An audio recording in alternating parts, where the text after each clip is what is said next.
Hi there. What I'm going to do is just show you about all the things you'll need to do for your own example demonstration. So first you have to introduce yourself. What I would do is say something along the lines of, "Hello, my name is Mr. Searle. I'm here to demonstrate to you today a computer music system." Now before I start, I'm going to make some health and safety checks. I'm going to look and see if there are any exposed or frayed wires or any drinks around the area. If there are any, I won't be able to continue. And you take a quick look and you say, "No, there's nothing wrong here, we can move on." So I'm just going to go through and tell you what each component does and what I use it for. So the monitor I use to see the structure of my music and to navigate around the system. Without the monitor I wouldn't be able to carry out any editing or anything like that. I also have the MIDI keyboard, which sends note information, MIDI information, to the computer and tells the computer which note to play, at what pitch to play. So obviously a higher note plays a higher pitch.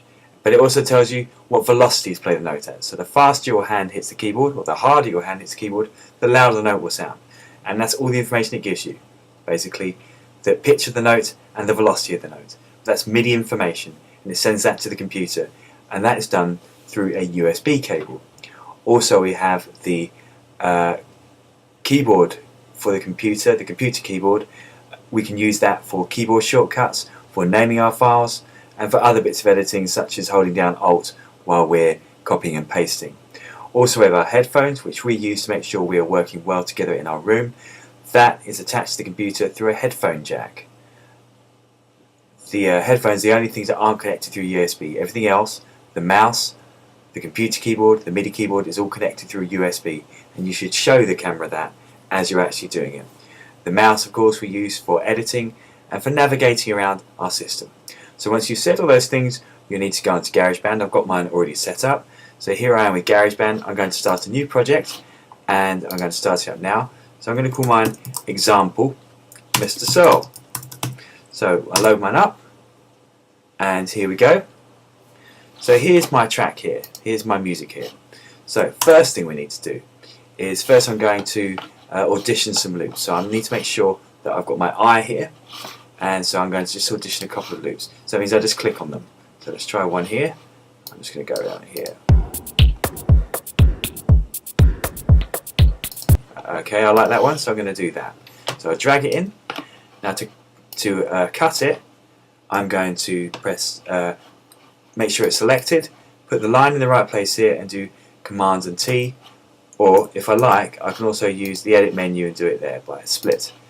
Now I can copy these bits here, or what I could do if I like is I could cut these up to an even smaller parts and rearrange them if I like. Start doing something interesting like that. Just cut that bit there, rearrange them, play it back.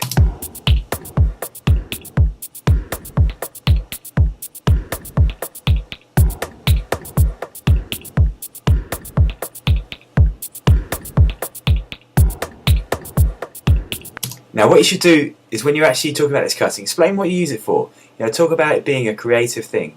Talk about it being something that we can really use in our music to make sure that we're making it a bit more interesting. What you could then do is pull in another loop, and you can say about splitting it and then saying as long as they're in the same way, you can join them back together. Yeah. So you've got those together. Now what I'm going to do now is I'm going to add a MIDI instrument, a software instrument.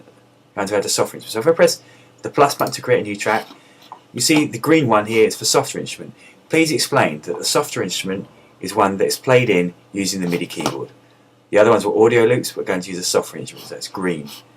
Press create on that, and then we can choose our instrument. So I'm going to choose guitar for this one. Don't have to choose guitar. On my one here I've got loads more sounds than the ones at school, but you know the principle is the same. So I'm going to choose where is it? I'm going to choose something quite simple and clean electric. Here we go. So here we go, and I'm going to record that in with my loop. Before I do that, I need to make sure I have the metronome set up. Make sure that you say why you have the metronome, to make sure that you're playing at the right speed and to count yourself in. So we've got the count in there and the metronome is on. So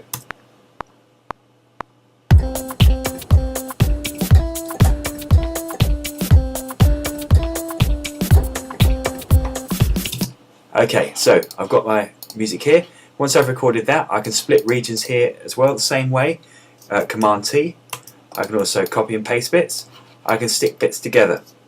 If I double click on this region, I can change the information in there. I can change the notes. So I change the pitch, or I can change the position here, or I can change the length of the notes. So I could make them smoothly, or I could make them go very, very short.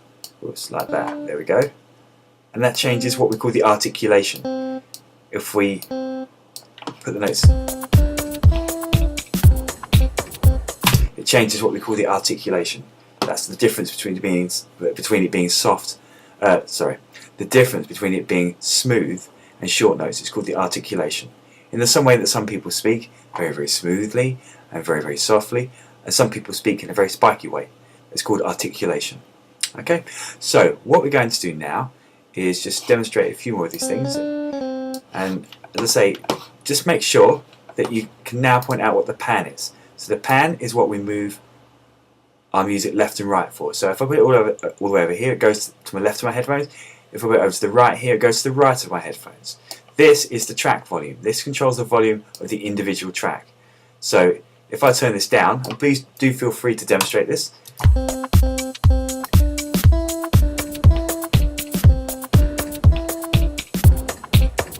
You can see.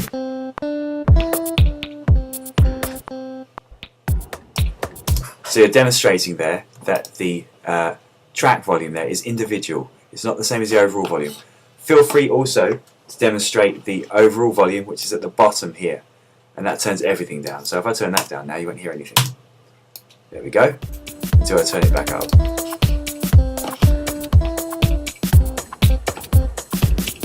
What you could also do for extra marks is make sure you add effects in. So you don't have to do anything fancy, but see, I've got the electric guitar here. I'm going to add a track reverb to it. So click on the edit part here, go into effects here, and add track reverb. A track reverb is an emulation of a space, so it could make it sound like it's in a hall or in a club. So let's make ours sound like it's in a cave. So it'll sound a little bit funny here. You know, to make sure that we actually can hear it by itself, we solo it. That's what that one is there. The headphones are called a solo. And you see there's a little bit more of an echo. If I turn it off now, you'll see the difference. It sounds slightly different. And that's what a lot of vocalists in particular use on their voices to make them sound a bit more pleasant and a little bit more sweet to the ear. Now we've pretty much gone through everything now. So what you'll need to do is to save your work. So make sure you save it. You've already given it a name at the start, and you need to point out that it saves everything. So it saves the notes, the sounds, and the effects. Yeah? And just say that it saves everything, so you can use that on another computer, or you can go around to a friend's house and work on it there for more collaboration. If you do all of those things, then you'll get a distinction. But the secret is to make sure that you explain every single little thing as you go along. If you don't do that, then your marks will be limited. And obviously, if I have to kind of input some information, or if I have to ask questions, then that seriously impacts on the marks that you're going to get. So watch this video as many times as you like, but have fun with it, and best of luck.